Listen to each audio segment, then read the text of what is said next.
Drishti IAS. In this live session, as usual, we'll be discussing about the Indian Express newspaper. Today, we'll be going through these important articles over here. That is new NHRC Chairman, no detention policy. When we are talking about the right now the new education policies, etc., and the right to education related to that, we will be discussing the no detention policy. And recently, the government has scrapped it, so we'll be talking about that. Then we'll be moving to the next part, that is India-Bangladesh extradition treaty. Recently, Bangladesh has asked India to send Sheikh Hasina back for the, you can say, trial in Bangladesh. So when we are talking about the extradition sector, so we'll be talking about the India-Bangladesh extradition treaty, and we'll be seeing that how much it is important for us to walk on the tight rope which is there, because when we talk about the India and Bangladesh ties, that is quite important for us. So we'll be talking about all these aspects today. Other than that, also we'll be covering one or two news. Here we'll be starting with the practice question, then we'll be moving to the fact of the day and geography through maps. Here we'll be discussing about the you can say lesser Himalayas or the middle Himalayas. Okay. So now let's move further and start with the discussion. Here you can see this is the front page of the newspaper. Bangladesh tells India to send back Sheikh Hasina for judicial processes. Okay, so we'll be talking about this article. Other than that, one more factor over here that has been considered, that is the tourism. Bangladesh crisis then sluggish recovery in India's tourist arrival. Now, what is the problem? Because of the Bangladesh issue which has happened, the tourism or the amount of people who used to come from Bangladesh to India, that has declined. Okay, so we will be talking about this aspect as well over here. Then no detention policy ends for the class 5 and 8 in the central schools. So here we will be talking about that as well. Now the previous question which was given for your practice, that was the Panama Canal connects which two oceans, Indian Ocean and the Pacific Ocean, Atlantic Ocean and the Arctic Ocean, Atlantic and the Pacific Ocean, Pacific and the Southern Ocean. Now if you look at this picture over here, you will be able to understand that this is the Panama Isthmus. Okay, so that is the place we have this Panama Canal. Okay, now when we are talking about this particular canal, that is important from the trade point of view. Here you will be seeing that it is connecting the two continents. One is your North America, second is your South America. So it is connecting the American continents. Then coming to the ocean, if you will see, so here you will be seeing that we have Pacific Ocean this side, and this side we have Atlantic Ocean. Okay, so I hope that is clear. This is the two oceans which are connected by the, you can say, Panama Canal, that is Atlantic and the Pacific. Option C would be your right answer over here. Okay, now before moving further, here are some of the courses which are started by the Drishti IAS at our different centers. So we are starting at Noida Center a course on English medium for ISGS Foundation, 9th January 2025, 6 p.m. and for Hindi medium the timing will be 11:30 a.m. on 16th of January 2025. Okay, other than that, here you can see at our Prayagraj center we are starting a course for English medium at 5:30 p.m. from the 2nd of January 2025. At Jaipur center we are starting on 16th of January 2025 English at 8 p.m. Okay, now if you have any kind of query or if you want to ask something about these courses, you can call on this number, that is 87501 87501. Okay, other than that, before moving further, you can subscribe the channel if you have not done it already. And here you can see facts of the day.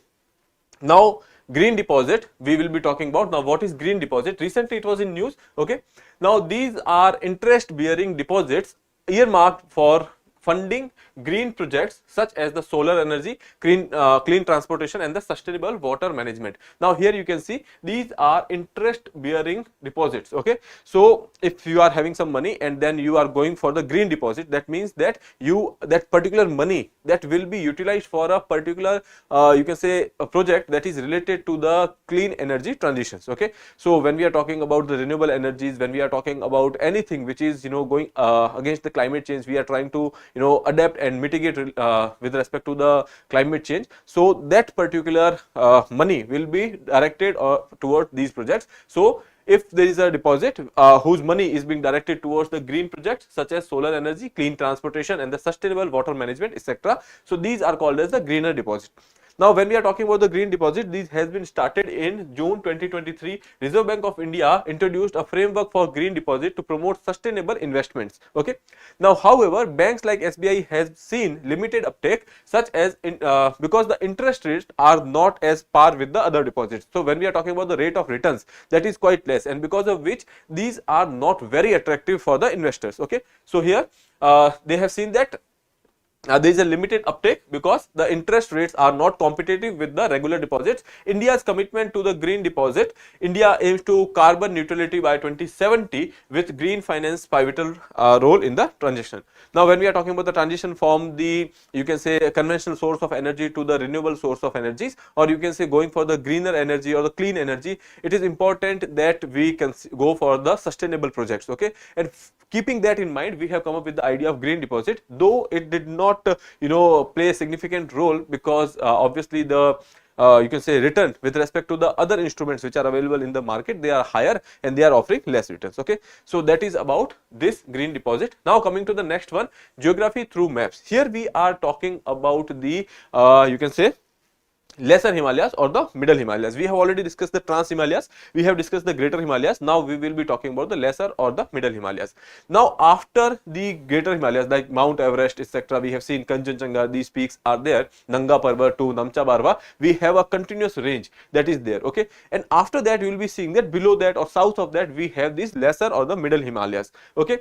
Now if you are talking about the special feature, we will be talking about that in the next slide. Right now we will be looking at the expanse. So when we are talking about the starting from Pir Panjal, then we have Dhauladhar over here, then coming to the next part over here in the Nepal, you will be seeing that we are having this Mussoorie range, we have Nag Tibba, this in the Uttarakhand, and coming to the Nepal, here we have Mahabharat Lake, etc. So here Nag Tibba, Mussoorie range which is there in Uttarakhand. Then if we are talking about the starting point, we can consider Pir Panjal, though we think that Pir Panjal is kind of separated from this, but still we can say that it is starting from over here, then coming to the next, that is Nag Tibba, Mussoorie range, and then here we have Mahabharat range, etc. So these are basically your middle Himalayas or the lesser Himalayas, okay. Now here you can see it is called as the Himachal, okay, the areas of Himachal Pradesh and all, and the Uttarakhand is all. But when we are talking about the greater Himalayas, these are your Himadris, okay. And when we are talking about the lesser Himalayas or the middle Himalayas, these are Himachal, okay. So please remember this difference here. So it is a 60 to 80 kilometer wide and 2400 kilometer in length. Elevations are somewhere around 3500 to 4500. When we were talking about the greater Himalayas, we were saying that it is somewhere around more than 5500 meters. Now when we are talking about the elevations over here, that is little less than the, you can say, greater Himalayas. Many peaks are more than 5050 meters above the sea level as well. They are snow covered throughout the year, okay. There are some of the peaks which are higher than this as well, but they are since obviously the altitude is high, because of which there will be snow cover. Lesser Himalayas or the lower Himalayas have steep bare southern slope. Steep slopes prevent the soil formation, and more gentle and the forest covered northern slope. So when we are talking about the areas of the Nepal side, you will be seeing that there are gentle slopes which are there, and because of which there are forest. And when we talk about the, you can say, southern side of this, you will be seeing that there are very steep you can say slopes. Because of the steep slopes, you will be seeing that the soil cannot stay over there, and that is why we will not see much of the vegetation over there, okay. So this is about your lesser Himalayas. These are some of the range which are there, the Pir Panjal range, okay, that is there in Jammu and Kashmir. Coming to the next one, Dhauladhar range, that is in Himachal, Mussoorie range, that is there in Uttarakhand, and when we talk about the Mahabharat Lake, that is in Nepal. We have already seen all of them in this map. Here you can say Pir Panjal, that is there in the Jammu and Kashmir area. Then coming to the Dhauladhar, that is there in Himachal. Then coming to next, that is you can say Nag Tibba and Mussoorie, and after that we have Mahabharat Lake, that is there in Nepal. Okay, I hope that is clear. So please leave PDF on time. Okay, we try to do that, so don't worry about it, but by the end of the day you will be getting the PDF, okay. Now moving further, we have talked about this, and now we will be coming to the first article of the day, that is related to the you can say new NHRC chairman. Now before moving further, I would like to tell you that we are having this recap 2024 series, wherein we are discussing all the important developments which has happened in the field of government schemes, or when we are talking about the IR related summits, etc., or when we talk about various reports and indices, environment, science and tech. So we are covering all these things in a quick, concise format, wherein you will be going for the easy revision, okay. So you can go through that particular playlist that is there on the Drishti IAS English YouTube channel, okay. Coming to the article over here, ex Supreme Court judge, that is V. Rama Subramaniam, appointed as the new NHRC chairperson, okay. So here former Supreme Court Judge V. Ramasubramaniam has been appointed as the 9th chairperson of the National Human Rights Commission for a tenure of 3 years until December 2027. Okay, he is there for the tenure of 3 years. That we will be seeing that what is the tenure, how it is, how the chairman is been appointed, etc. Okay, now it is appointed through a warrant signed by the Honorable President President of India for the appointment of the chairperson. So who is the appointing authority? That is President. Now what is important over here is that now when we are talking about the appointment related aspects, when we talk about the National Human Rights Commission related aspects, so that particular body becomes important for you. So this year, since the chairman has been appointed, so it will be important for you to revise that particular body. So here we will be seeing some of the aspects over here. You can remember the name because obviously in the PCS related examinations, the direct question can be there that who is the newly appointed chairman of the you can say NHRC. Now when we talk about the Human Rights Commission, the National Human Rights Commission is an independent statutory body. Now it is not mentioned in the constitution, that is why it is not constitutional body, but we have a separate law for that. Okay, and since it is made by the virtue of a law, it is called as a statutory body or the you can say legal body. Okay, so here it is established on October 12th, 1993 through Protection of Human Rights Act 1993. Now this is the statute which is leading to the generation of Human Rights Commission. Okay, so we have National Human Rights Commission because of the Protection of Human Rights Act 1993. Now the commission serves as the guardian of the human rights in India. That is obvious when we are talking about the Human Rights Commission, so obviously that will be you can say guarding the human rights in India.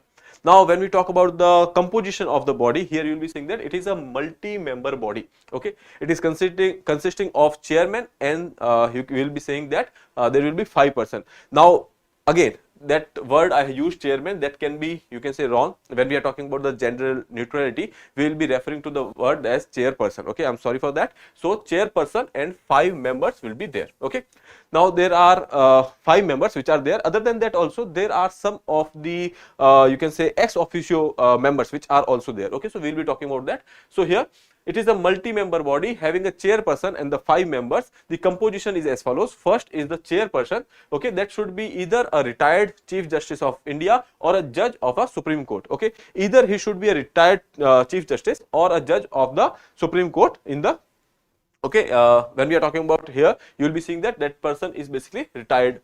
Okay, coming to the next one, members include a sitting or the retired judge of the Supreme Court, a sitting or retired Chief Justice of High Court, and then 3 individuals will be there. At least one of them will be a woman. Okay, so again there will be a chairperson, that will be a retired or a retired Chief Justice of or the judge of the Supreme Court. Okay, so always the chairperson will be a retired judge of the Supreme Court. Coming to the next one, members include a sitting or retired judge of Supreme Court. Okay, another member will be a sitting or retired Chief Justice of a High Court. Any high court you have to you know, when we are talking about the, there will be appointment committee will be there, so they will be considering all these names. So these are the members. One is your sitting or the retired judge of the Supreme Court, or a sitting or retired Chief Justice of High Court, and 3 individual members will be there, out of which one should be a woman. Okay, so these is the composition of the permanent members. Now coming to the next part here, 7 ex officio members will be there. Yes, you will be seeing that these the chairman or the chairperson of these particular bodies, okay, chairperson of these various bodies will be the ex officio you know, members over here. The National Commission for Minorities, National Commission for Scheduled Caste, National Commission for Scheduled Tribe, National Commission for Women, National Commission for Backward Classes, National Commission for Protection of Child Rights, and the Chief Commissioner for the Person with Disabilities. Okay, so now these many people will be there by the virtue of their own office. Okay, other than that we are having chairperson and 5 other members. Okay, I hope that is clear. Now coming to the next part, appointment, how appointment is done. One thing is clear, that appointment will be done by the warrant of the president. Here you can say appointment of the chairperson and the members of the NHRC is carried out by the President of India based on the recommendation of a 6-member committee. Now there will be a 6-member committee who will be recommending the name, and then president will be going for the appointment. This committee is headed by the Prime Minister and includes the following members: Speaker of the Lok Sabha, Deputy Chairman of Rajya Sabha, Leader of Opposition in both houses of Parliament, and the Union Home Minister. Okay, so here we have 1 Prime Minister, 2nd is the Speaker, 3rd is the Deputy Chairman of Rajya Sabha, fourth and fifth are basically your leaders of opposition in both the houses of parliament, and the sixth member over here is the union home minister. Okay, so this is a body of 6 members. Now when we are talking about a sitting judge, okay, appointment of a sitting judge of the Supreme Court or the sitting chief justice of a high court, we have seen here that when we are talking about the members, that particular member would be a sitting or the retired judge of Supreme Court and a sitting or the retired chief justice of a high court. Okay, in case they are sitting judges, okay, they are still in the service, in that case you have to take the, you can say, prior consultation with the Chief Justice of India. In case you are appointing a sitting judge as a member, then you have to take consideration or the consultation of Chief Justice of India into consideration. Okay, so now this is about your appointment related to the you can say NHRC members. Okay, coming to the next part here, tenure and the condition of service. So here you can say the chairperson and the members of the NHRC serves for a term of 3 years. Here we have seen that the current chairperson has also been appointed for the 3 years. Okay, now so he will be, or he or the members will be, he or she, or you can say other members of the, you can say, NHRC, that they will be appointed for 3 years and until they reach the age of 70 years. Okay, 3 years or 70 years, whatever is early. Okay, let's say if there is a person who was appointed for 3 years, but at 2 years, after serving for 2 years, he has attained the age of 70 years. So at that point of time, he will be retiring. Okay, so he will be leaving the office. So we are saying that basically whichever is coming early, that would be the end of the tenure. Now the eligibility for the reappointment, any person or member can go for the reappointment as a member of NHRC, but the problem is that once they have concluded their tenure over here, they cannot go for any kind of government employment under the central government or the state government. Okay, so here you can see that members can serve for maximum 3 years, or if they attain the age of 70 years, if they are, you can say, eligible for the reappointment, they can be reappointed, but once they concluded their term, they cannot be appointed or they cannot take an employment of the central or the state government. Okay, I hope that is clear. This is our term of service. Now let's move further to the next article. Here we have seen that how NHRC chairman, how NHRC composition is there. Okay, how the chairperson and the other members are appointed over here, and then the tenure and the condition of service. Okay, now coming to the next one, that is no detention policy ends for the class 5th and the 8th in the central schools. Okay,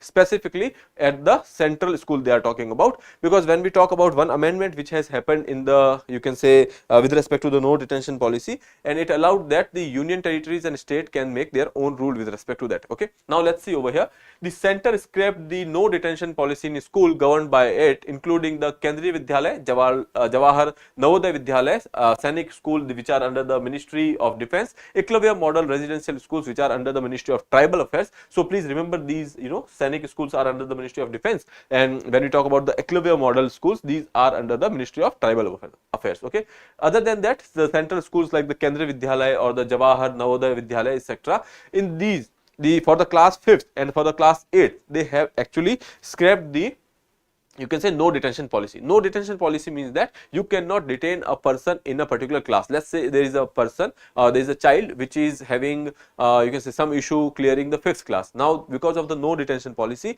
that particular person should be, moved forward to the 6th class, but right now with this policy scrapped, now he can be held back in the 5th class and the 8th class. Meanwhile, they will not be held back in the 6th, 7th. Okay, so that is the policy over here. Now let's see.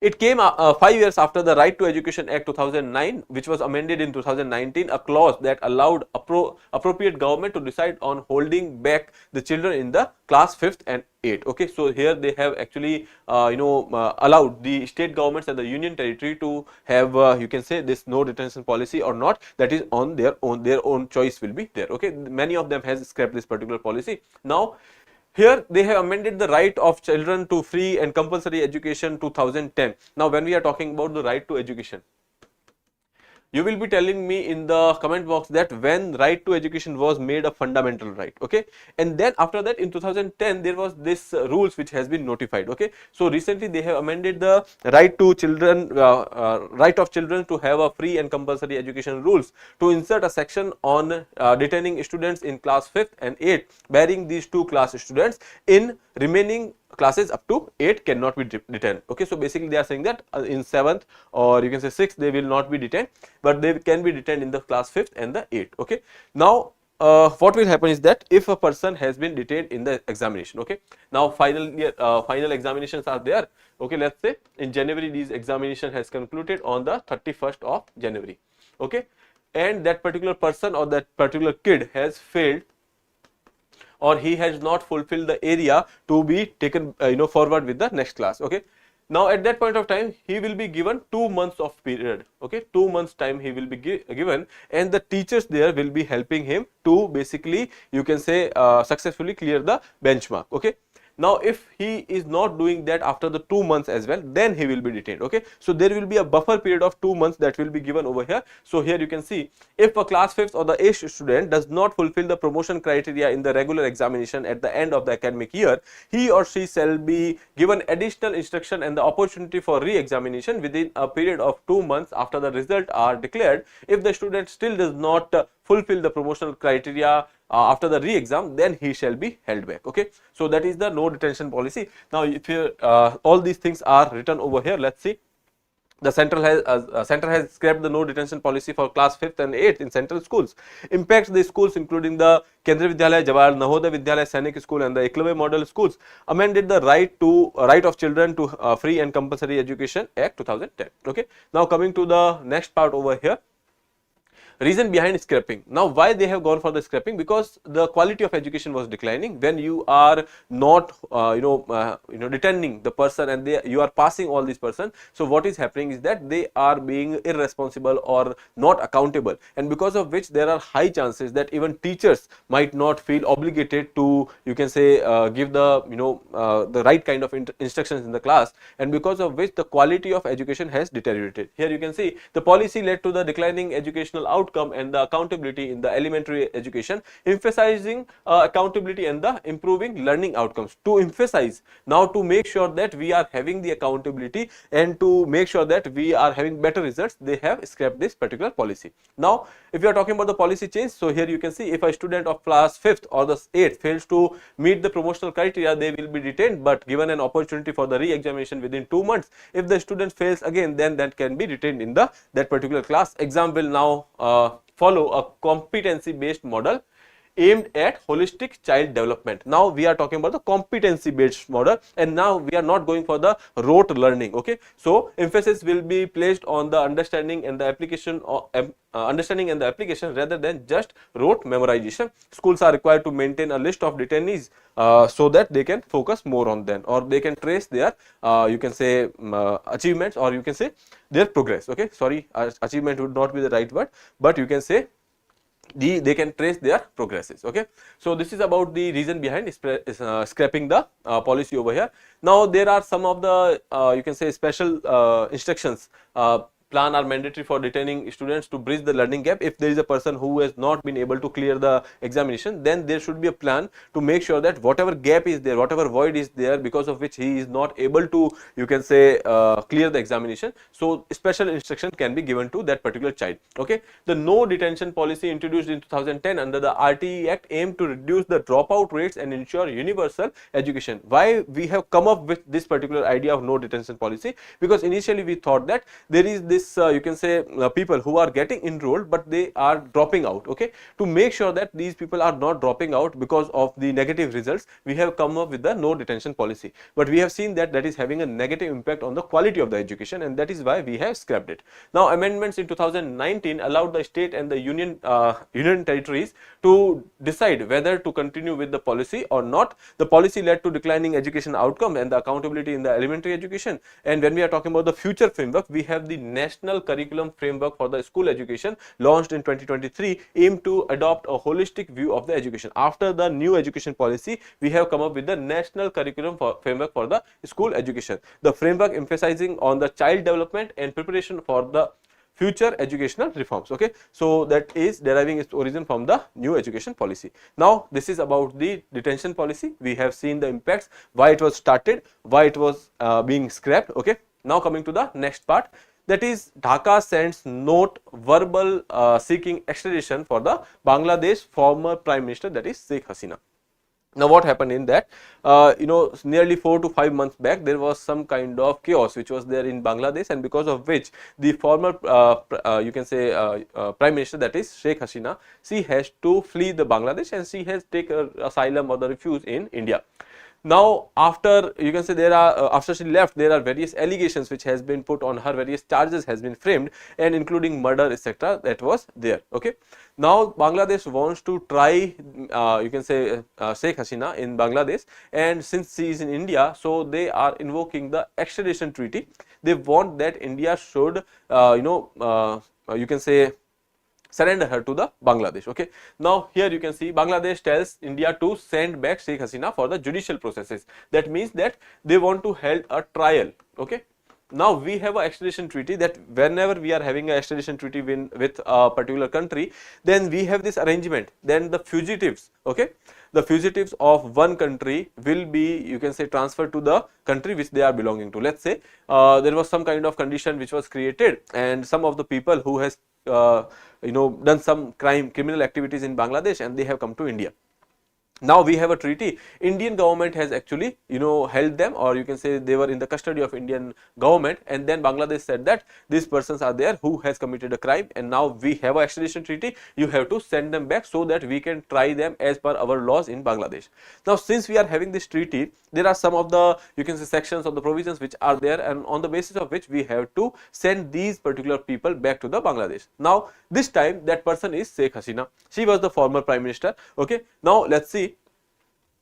Over 4 months after the former Bangladesh Prime Minister Sheikh Hasina fled to India following massive protests that brought down her 16-year-old regime, Dhaka sent a diplomatic note asking Delhi to send her back. Till now, our government or our Ministry of External Affairs has not made a comment over there. So here you can see the India-Bangladesh extradition treaty provisions for refusing the request are there if the nature of the offence is of the political nature. Okay, so we will be seeing that what is political nature, and we will be seeing that what are the terms which are there on the basis of which India can refuse to send her back. Okay, or the accusation not been made in good faith in the interest of the justice, or military offence of which are not an offence under the general criminal laws. Now there are some restrictions which are there, some limitations which are there. We will be discussing about these limitations in the next slide.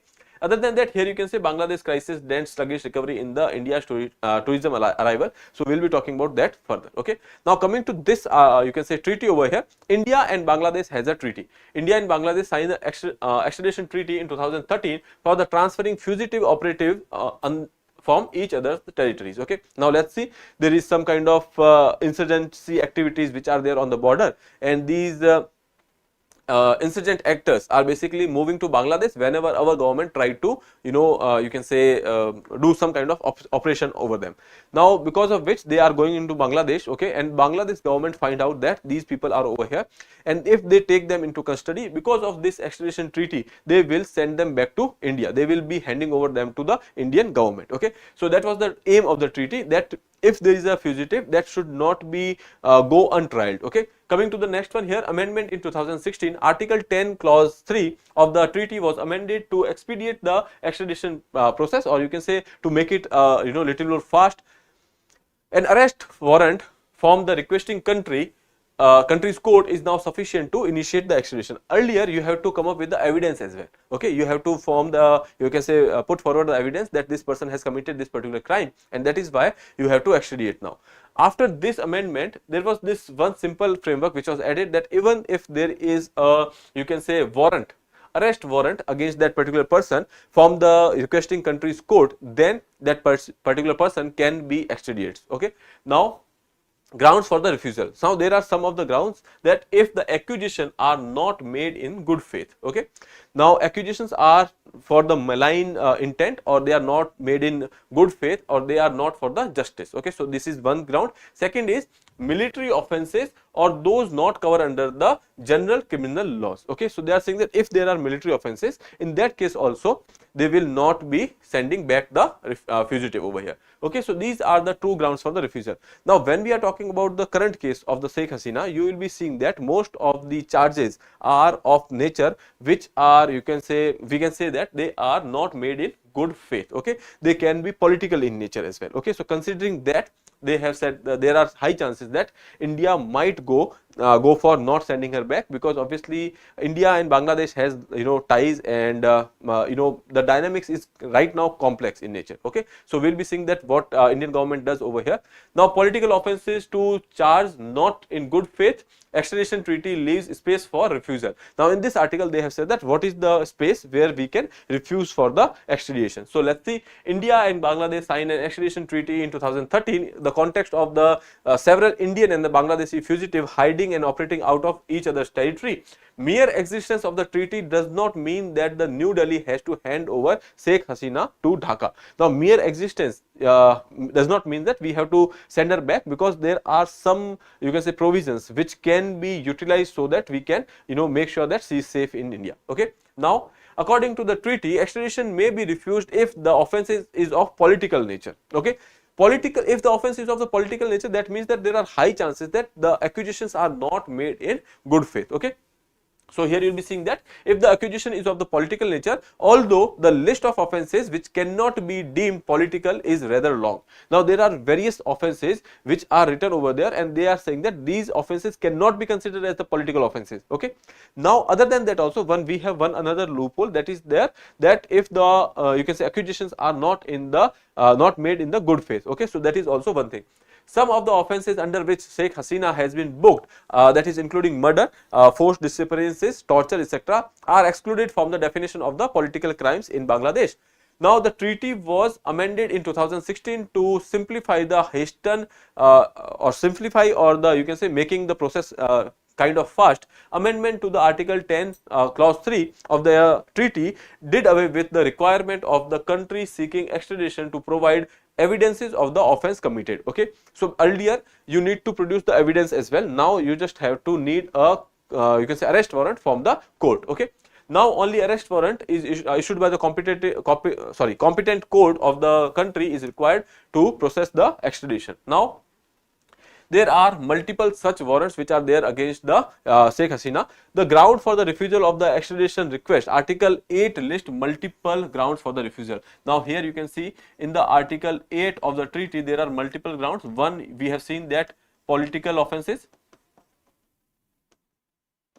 Second is the accusations made not in good faith. And third is your military offences which are not part of the general laws. Okay, military offences. Now, in this case, you can say refusal, or you can say you can go for the refusal to send that particular person back. Okay, so this is given over here. So you can go through this. Now, till now, Ministry of External Affairs has not made a comment over here. So we will be keeping a tab on that now. Okay. Now, let's move further. Impact of the Bangladesh crisis on the Indian tourism. Now, because of this crisis, the relations has been strained. Other than that also, you will be seeing that there is a chaos which is going on in Bangladesh, because of which whenever there are war situations, okay, whenever there are war situations, you will be seeing that the trade, art and the tourism, these will be, you can say, declining. Okay, trade and services. Okay, here services as well, because when we talk about the tourism sector, most of the services are there. So trade, services, art and tourism will be declining. So that is what we are seeing right now. There is no war situation, but obviously there are some kind of internal conflicts which are going on in the Bangladesh. Okay, so because of which there is a lesser footfall of the Bangladeshi foreigners in India in the tourism sector. Bangladesh accounts for the largest chunk of India's inbound tourism. Now, tourists arrived from the Bangladesh dropped significantly due to the political turmoil, including the resignation of Sheikh Hasina as Prime Minister and the subsequent crisis in August 2024. Now, coming to the challenges and the emerging competition. Now, we are saying that India, when we are talking about India, India does not have a very you can say flexible policies with respect to the visa. Okay, there are you can say few countries where we will be having a visa on arrival like that. So our passport related policies are not up to mark, because of which also there are other destinations which are being kind of attractive to the other foreign tourists. Okay, so competition from the new travel destinations such as Asia offering affordable options, that is one thing. Second, lingering effects of the COVID-19 on the travel behavior, weakness in the India's overall post pandemic recovery for the inbound tourism. So basically post COVID, our tourism sector did not revive fully. Other than that also, when we are talking about the effects of the post COVID elements, it is still there, and competition from the new travel destination. We will be seeing that what is the countries like in the Arab when we are talking about Dubai, etc., when we talk about the countries like Singapore, etc., they are offering better destinations at the affordable prices. Okay. Now, if we talk about the regional trends in the Indian tourism, so when we talk about the foreigners which are arriving in India, so from Bangladesh in January or August 2024, 20% of that has declined. Okay. Now, other Asian countries like Qatar, Dubai and Vietnam, they are attracting Indian travelers. So Indian travelers are going over there with the relaxed visa policies and the competitive prices which are there.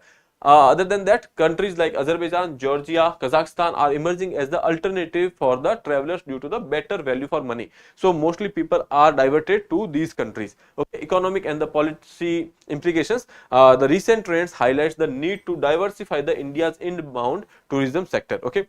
Now we have to diversify the sources. We have to attract more foreigners, more tourists from the different areas other than the Bangladesh. Okay. Strengthening the visa policies and the marketing, that I have already discussed that our visa policies are not very flexible. Okay. So that is one of the things which India can do. Now we can move to the next part, that is for your own read. There is this article, why the growth of India's overall green cover is not good. Now when we are talking about this particular article, we have covered it in the news, and yesterday also I have covered it in my own session as well. So considering that, I will be keeping it for your own read. We have already seen the important part of this data. There is a lot of data which is given over here which you don't have to remember right now. Okay. When you will be going for the revision at the time of prelims, at that point of time you will be compiling the data. Okay. You can use those data. Okay. So right now you don't have to worry much about it. Just the data which we have been discussing in the last session, that data can be handy for you from your exams point of view. Other than that, please watch this recap series which is very important, that is high yielding series. You can after the series is completed, we will be coming up with the PDFs as well. We are uploading episodes every day. So from I guess 21st to 29 we will be going for these episodes over here. Okay. So I hope that is clear. Now we have a practice question for you, that is National Human Rights Commission NHRC submits its annual report to Prime Minister of India, President of India, Parliament of India or the Supreme Court of India. So you can attempt this question and answer to me in the comment box.